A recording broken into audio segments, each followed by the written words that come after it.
Assalamualaikum warahmatullahi wabarakatuh. Pada kesempatan kali ini kita akan membahas tentang rekonsiliasi bank. Nah, yang pertama, pengertian rekonsiliasi bank adalah suatu proses pencocokan dan penyesuaian atas informasi catatan transaksi atau saldo kas antara catatan menurut perusahaan dan catatan menurut bank.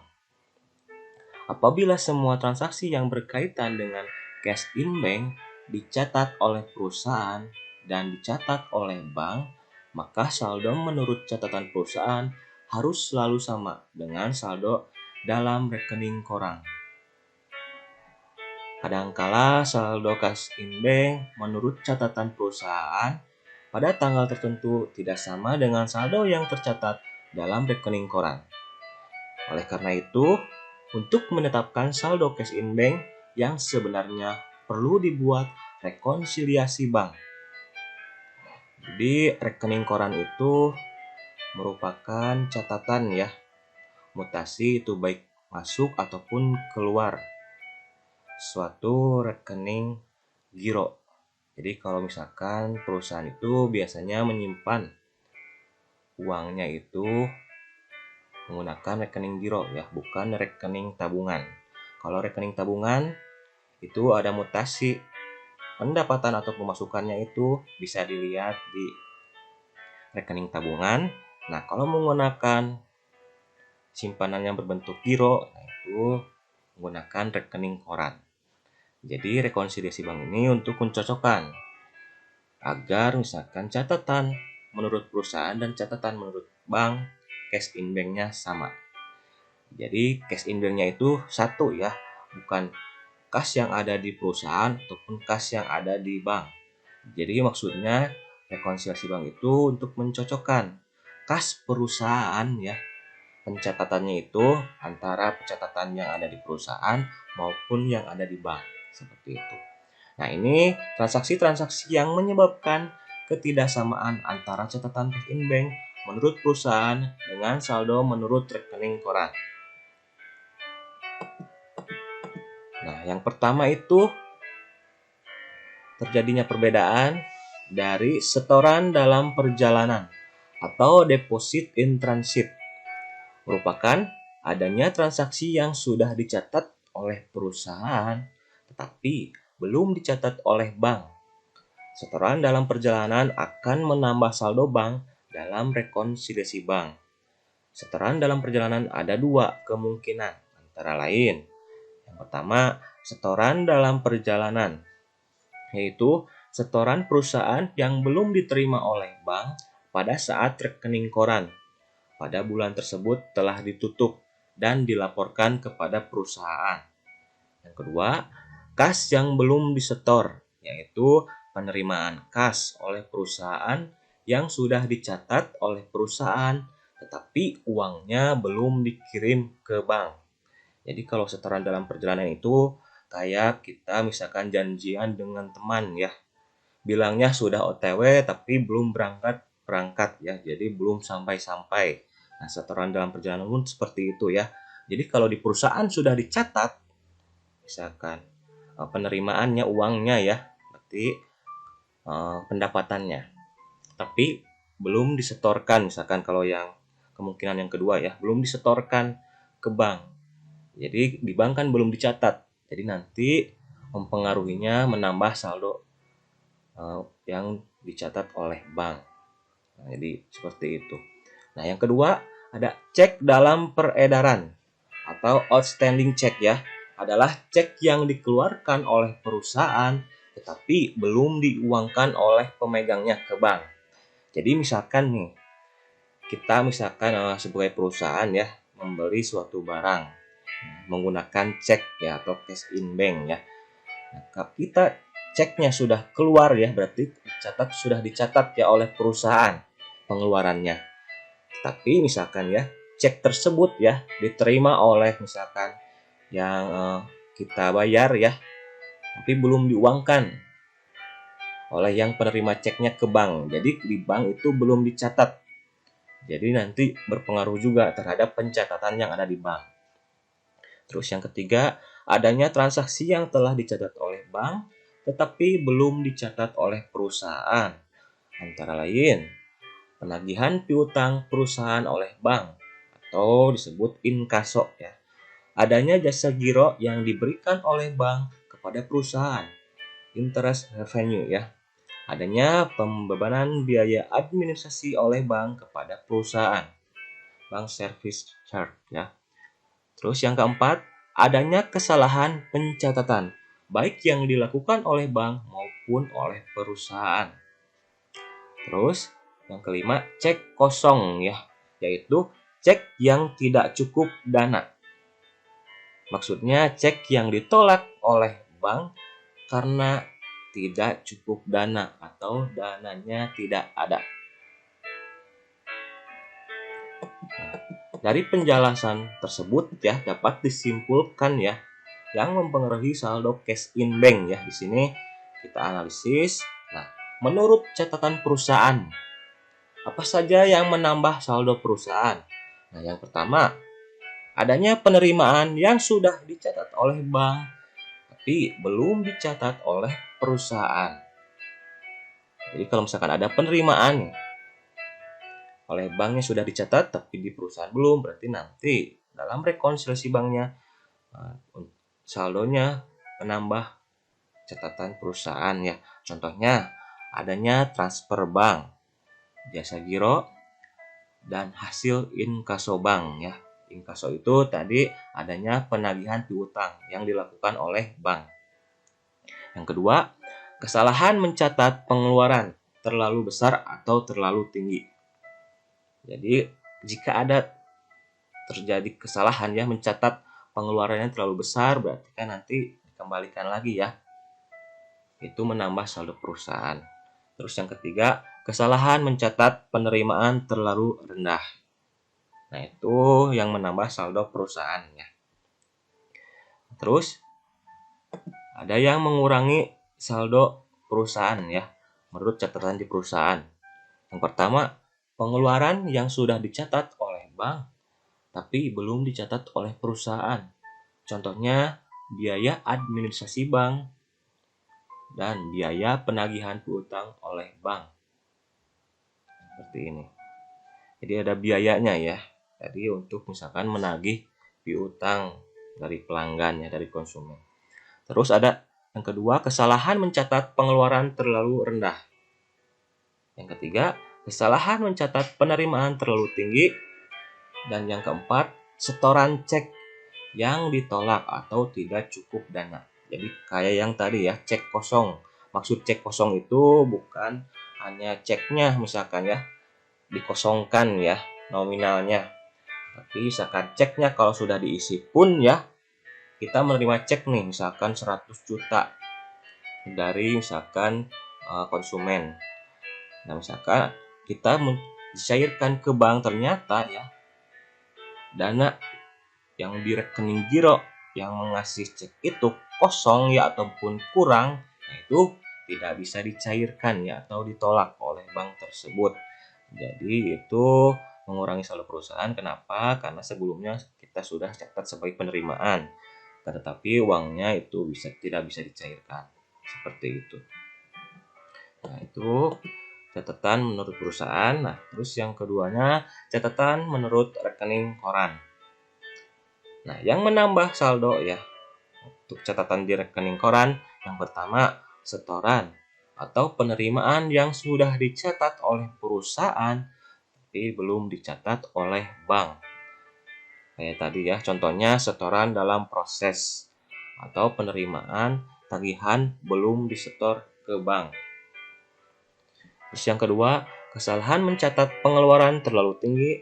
Dan yang ketiga, kesalahan mencatat penerimaan terlalu rendah. Terus, yang mengurangi saldo rekening koran ya. Nah, yang pertama itu pengeluaran yang sudah dicatat oleh perusahaan belum dicatat oleh bank. Contoh, cek dalam peredaran ya. Terus adanya kesalahan mencatat pengeluaran terlalu rendah oleh bank. Dan yang ketiga, kesalahan mencatat penerimaan terlalu tinggi. Nah, itu penyebab ya terjadinya perbedaan antara catatan ya, perbedaan cash in bank antara catatan perusahaan dan catatan yang ada di bank. Nah, ini ada langkah-langkahnya ya. Kita langsung saja ke contoh soalnya. Nah, di sini ada contoh soalnya ya. Saldo cash in bank ya pada PT Viva Berkah menurut catatan buku besar per 31 Desember 2016. Jadi ini menurut catatan perusahaan ya, yaitu Rp70.200.000. Sedangkan menurut rekening koran yang diterima dari bank sebesar Rp72.600.000. Nah, setelah diadakan pemeriksaan, penyebab perbedaan tersebut adalah yang pertama di sini ada bank telah menagih piutang wesel perusahaan nominalnya Rp25 juta, bunganya Rp1.500.000 dan bank membebani biaya penagihan. Nah, di sini ada beberapa contoh ya, ada beberapa penyebab terjadinya perbedaan. Nah, sebelum ke situ ya, kita ada bentuk-bentuk rekonsiliasi bank ya, yaitu ada dua. Pertama, bentuk vertikal ya, itu disusun secara bertingkat. Jadi bagian atas untuk rekonsiliasi saldo cash in bank menurut perusahaan, sedangkan yang bawah itu rekonsiliasi saldonya cash in banknya menurut bank ya. Contohnya seperti ini ya. Jadi di atasnya ini saldo kas ya menurut catatan perusahaan, di bawahnya saldo cash in bank menurut rekening koran catatan yang di bank. Itu kalau menggunakan bentuk vertikal. Nah, yang keduanya itu ada bentuk sekontro ya. Kalau bentuk sekontro itu disusun secara bersebelahan ya. Sebelah kiri misalkan untuk catatan kas menurut perusahaan, sebelah kanan yaitu untuk rekonsiliasi saldo menurut catatan menurut bank ya, seperti itu. Jadi ada dua. Nah, kita coba analisis soalnya ya. Jadi sebelum dimasukkan ke bentuk rekonsiliasi banknya, kita analisis dulu nih per transaksinya. Nah, ini yang pertama ya. Ada bank telah menagih piutang wesel perusahaan. Nominalnya 25 juta, bunga 1.500.000 dan bank membebani biaya penagihan. Nah, ini merupakan yang tadi ya, penagihan piutang atau disebutnya inkaso. Jadi berarti ini yang mencatat duluan ya, berarti bank ya. Bank sudah mencatat ya penerimaan piutang, berarti kan cash in bank-nya bertambah ya. Akan tetapi perusahaan belum dicatat. Berarti ini yang mempengaruhinya itu yaitu saldo menurut catatan perusahaan. Berarti bertambah ya. Karena di bank sudah dicatat untuk piutangnya tapi di perusahaan belum. Nah, masukkan penagihan piutang oleh bank ya, nominalnya 25 juta. Nah, terus ada bunga. Nah, berarti ini juga bunga itu bunga dari piutang ini ya. Piutang wesel. Berarti piutang weselnya berbunga. Jadi bunga pun menambah ya. Jadi di banknya sudah dicatat tapi di perusahaan belum. Jadi ini merupakan saldo menurut catatannya bertambah ya, pendapatan bunga dari piutang wesel ya. Totalnya Rp1.500.000. Dan bank membebani biaya penagihan. Jadi ada beban, ada biaya penagihannya. Berarti di banknya sudah dicatat sebagai pengurangan ya. Berarti di perusahaannya belum dicatat. Berarti ini dikurangi karena ini merupakan biaya penagihannya ya. Nah, ada biaya penagihan piutang.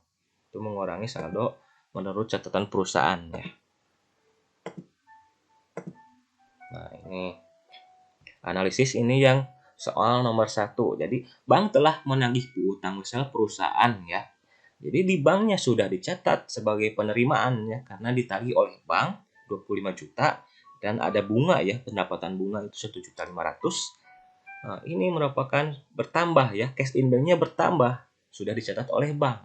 Tetapi di perusahaan belum dicatat. Jadi ini mempengaruhi rekonsiliasi banknya, itu saldo menurut catatan perusahaannya itu bertambah.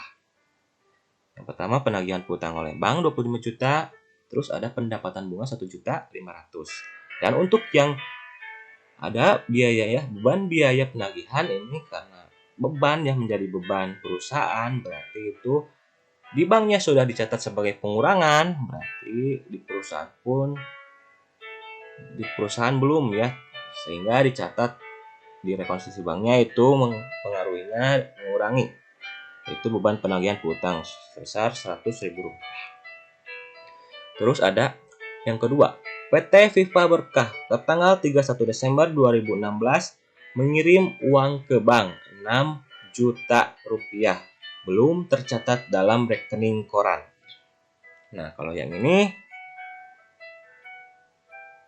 ada mengirim uang ke bank. Berarti yang di perusahaannya sudah dicatat ya, bertambah ya, 6 juta, tetapi di banknya belum dicatat ya dalam rekening koran. Sehingga mempengaruhi bertambah ya di saldo kas menurut rekening koran ya. Jadi setoran dalam perjalanan. Deposit in transit ya. Jadi masih OTW ya, belum dicatat oleh perusahaan ya. Nominalnya 6 juta rupiah. Nah, ini maksudnya gimana ya? Yang kedua itu, jadi di perusahaan sudah dicatat ya yang 6 jutanya itu ya, berarti cash in-nya bertambah, akan tetapi di rekening korannya belum dicatat, sehingga untuk rekonsiliasi bank mempengaruhinya saldo cash in bank-nya menurut rekening koran berarti itu bertambah. Ini setoran dalam perjalanan ya, yang nantinya akan dicatat sebagai penambahan ya saldo cash in bank-nya. Nah, yang ketiga, ada perusahaan menerima pelunasan piutang 20 juta rupiah, belum disetor ke bank. Nah, kalau yang ini perusahaan itu menerima pelunasan piutang, berarti kan sudah dicatat nih dalam cash receipt journal ya. Sudah dicatat dalam cash receipt journal 20 juta, tapi belum disetor ke bank. Berarti di banknya belum dicatat, itu sebagai penambahan ya. Berarti ini ditambah ya, karena nantinya karena belum disetor, itu nantinya akan bertambah ya kalau setelah disetor. Berarti kas yang belum disetor ya, itu totalnya 20 juta rupiah. Jadi ini menambah ya, karena kan di perusahaan itu sudah dicatat ya sebagai penerimaan piutang ya dalam cash receipt journal 20 juta, tapi di banknya belum dicatat, sehingga nantinya dalam rekonsiliasi banknya ini saldo cash in bank menurut rekening korannya itu bertambah juga. Jadi nomor 4 selanjutnya, perusahaan menerima cek dari debiturnya sebagai pelunasan utangnya 10 juta rupiah. Cek tersebut disetor ke bank, tetapi ditolak oleh bank karena tidak ada dananya. Jadi ini kayak seperti tadi penjelasannya, yaitu cek kosong ya. Nah, jadi ini pengaruhnya kemana? Ini merupakan dari pengaruhnya terhadap ya saldo menurut catatan perusahaan. Kenapa? Karena sebelumnya ya, pas menerima cek tersebut ya itu sudah dicatat dalam cash receipt journal atau jurnal penerimaan kas. Akan tetapi setelah dicairkan ke bank ya, dicoba dicairkan ke bank, ditolak oleh banknya karena dananya tidak ada. Berarti itu mempengaruhi pengurangan ya. Karena sebelumnya sudah dicatat di dalam penerimaan, ternyata uangnya tidak ada di bank setelah dicairkan cek tersebut ya, berarti itu mempengaruhinya mengurangi ya catatan perusahaan ya cash in bank-nya. Berarti totalnya 10 juta. Jadi kita menerima cek dari pelanggan ya, dari pelunasan utangnya, dari debitur, itu kan langsung dicatat dalam penerimaan, jurnal penerimaan kas. Tapi ternyata pas dicairkan uangnya tidak ada. Berarti ini mempengaruhi catatannya mengurangi ya. Yang tadinya sudah dicatat penerimaan bertambah, ternyata uangnya tidak ada. Berarti nanti itu mempengaruhinya cek kosong itu mengurangi ya saldo kas menurut catatan di perusahaan. Yang selanjutnya nomor 5 ada cek yang belum diuangkan. Jadi ini masuknya kemana? Cek yang belum diuangkan.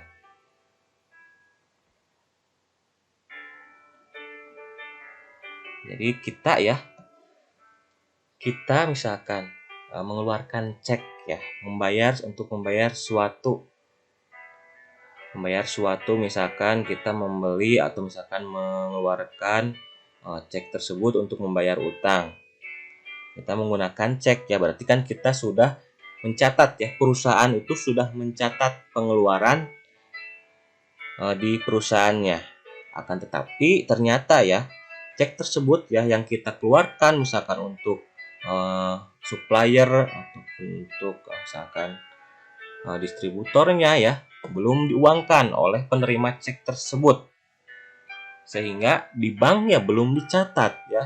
Di perusahaan sudah dicatat sebagai pengeluaran, tapi di bank belum. Berarti kan ini sifatnya mengurangi ya saldo kas ya menurut rekening koran karena belum dicatat. Jadi di catatan perusahaan ini sudah dicatat nih sebagai pengeluaran cek yang belum diuangkan ya. Jadi ceknya sudah dikeluarkan, itu dicatat. Cek yang sudah dikeluarkan itu ya dicatat dalam pengeluaran ya, cash payment journal atau jurnal pengeluaran kas. Ternyata ceknya belum diuangkan oleh si penerima cek tersebut ya, yang kita kasih ya, supplier tersebut. Sehingga ini sifatnya ya di bank belum dicatat sebagai pengurangan. Jadi sifatnya mengurangi catatan cash in bank menurut rekening koran ya. Nominalnya 12 juta rupiah. Terus ada perusahaan mengeluarkan cek untuk mengisi kas kecil 2 juta rupiah. Keliru ya, dicatat dalam jurnal penerimaan kas. Jadi ini ya perusahaan itu mengeluarkan cek ya untuk mengisi kas kecil, tapi malah dicatatnya dalam jurnal penerimaan kas ya, harusnya kan jurnal pengeluaran kas. Jadi dicatatnya itu harus pengeluaran, tapi ini penerimaan, berarti itu sifatnya yaitu mengurangi ya saldo kas ya menurut catatan perusahaan. Jadi ini kesalahan ya, kesalahan pencatatan. Itu nominalnya 2 juta rupiah. Jadi yang harusnya tadinya keluar tapi ini dicatatnya ya itu dalam jurnal penerimaan kas, sehingga ini kesalahan catatan ya untuk saldo cash in bank-nya ya itu mengurangi sifatnya ya karena salah mencatatnya, harusnya di cash payment journal. Yang nomor 7, bank memberi jasa giro 1.200.000 rupiah dan membebankan biaya administrasi 200.000 rupiah. Nah ini jadi ada jasa giro nih. Kalau misalkan di bank, kalau misalkan dalam tabungan itu misalkan ada bunga ya. Nah ini kalau dalam simpanan yang bentuknya giro itu nanti ada jasa gironya misalkan di sini. Itu berarti itu merupakan ya menambah cash in bank perusahaan. Jadi di banknya sudah dicatat, akan tetapi di perusahaannya belum dicatat. Karena ini sifatnya menambah, berarti di sini pun ya ini menambah saldo kas ya menurut catatan di perusahaan jasa giro itu nominalnya 1.200.000 rupiah. Nah kalau yang keduanya ini ada biaya administrasi ya. Kalau biaya administrasi berarti sifatnya mengurangi ya. Di banknya sudah dicatat sebagai pengurangan cash in bank, tapi di perusahaannya belum. Nah, berarti kita catat biaya administrasi bank. Nominalnya yaitu 200.000 rupiah. Nah seperti itu ya. Jadi di banknya sudah dicatat tetapi di perusahaan belum ya. Karena beban ini berarti mengurangi ya saldo kas in banknya. Terus yang nomor 8 ada cek atas PT Viva Abadi ya 3 juta rupiah. Ternyata dicatat bank sebagai pengurang saldo PT Viva Berkah ya dalam rekening koran yang diterima PT Viva Berkah. Nah kita kan sedang mencatat PT Viva Berkah ya. Ternyata bank ya salah mencatat ya. Cek atas nama PT Viva Abadi dimasukkan ke dalam rekening koran ya. PT Pipa Berkah ya sebagai pengurang. Berarti ini kesalahan pencatatan bertambah ya. Karena tidak seharusnya ini dikurangi ya, karena ini yang dikuranginya itu PT Pipa Abadi, tapi dicatatnya ke dalam PT Pipa Berkah. Jadi ini kesalahan pencatatnya ini bertambah ya.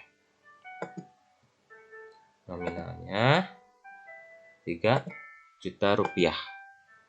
Jadi salah mencatat ya, banknya ini salah mencatat ya ceknya atas nama PT Pipa Abadi ya sebagai pengurang saldo kas in banknya, ternyata dicatat dalam PT Pipa Berkah perusahaan kita ya.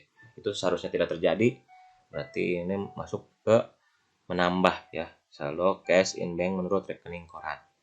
Dan yang nomor 9 ada PT Pipa Berkah mengeluarkan cek 4 juta rupiah tetapi dicatat oleh bank dalam rekening Viva Jaya sehingga tidak muncul dalam rekening koran yang diterima oleh PT Viva Berkah. Nah, ini berarti ini PT Pipa Berkah ini mengeluarkan cek, berarti kan sudah dicatat dalam jurnal pengeluaran kas ya. Tetapi ya, oleh banknya itu dicatatnya dalam rekening PT Pipa Jaya. Ini kebalikan yang tadi ya. Ini harusnya merupakan pengeluaran PT Pipa Berkah, tetapi oleh bank salah dicatat ya. Nah, ini berarti mempengaruhi mengurangi ya. Mengurangi cash in bank ya menurut catatan yang ada di bank. Salah catatan nominalnya 4 juta rupiah.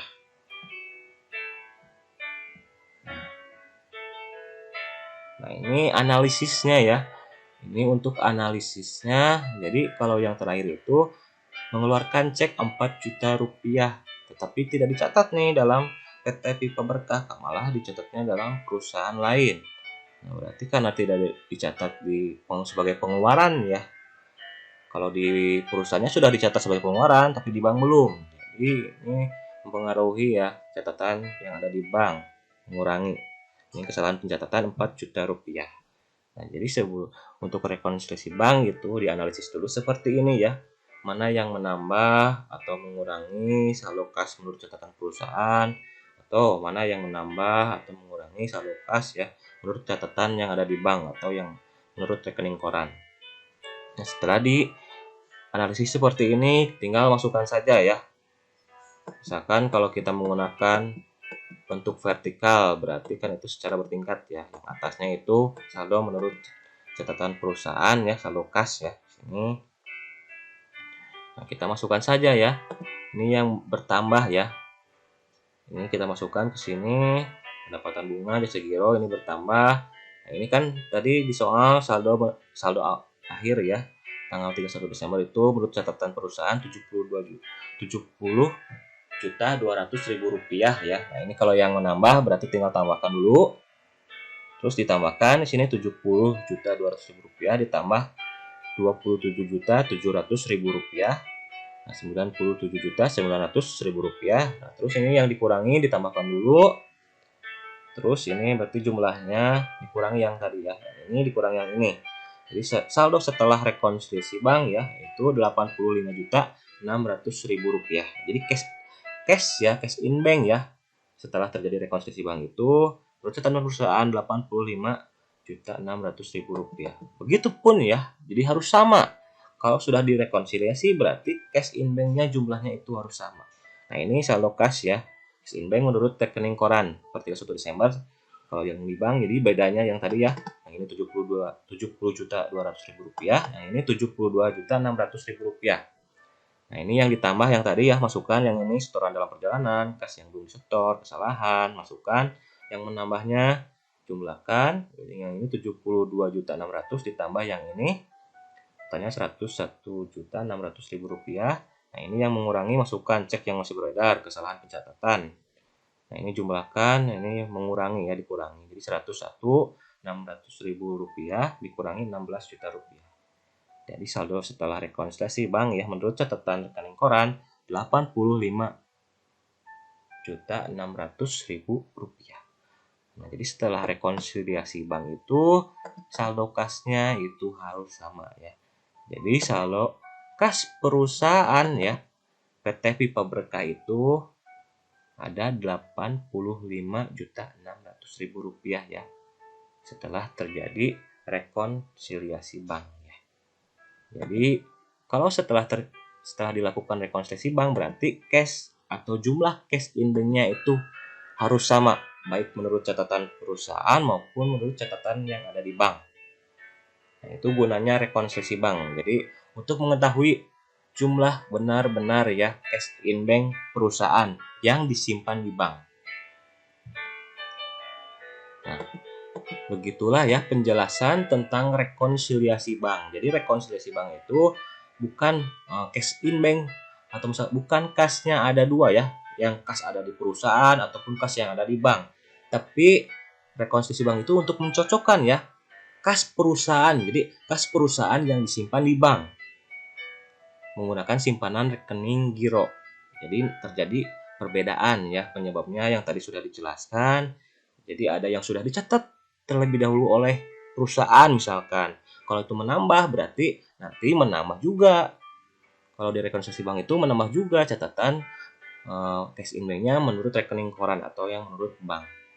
Jadi itu terjadi pencatatan itu antara yang dimana dulu yang mencatat duluan ya. Kalau di perusahaan sudah dicatat sebagai penambah, berarti nanti pas saat rekonsiliasi bank itu juga menambah cash in bank yang ada di catatan di bank ya atau di rekening koran. Begitupun misalkan kalau misalkan di banknya sudah dicatat tapi di perusahaan belum, berarti nanti dalam rekonsiliasi bank itu mempengaruhi catatan yang ada di perusahaan, baik itu menambah atau mengurangi.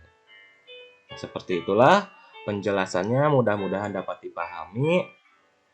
Terima kasih untuk perhatiannya. Wassalamualaikum warahmatullahi wabarakatuh.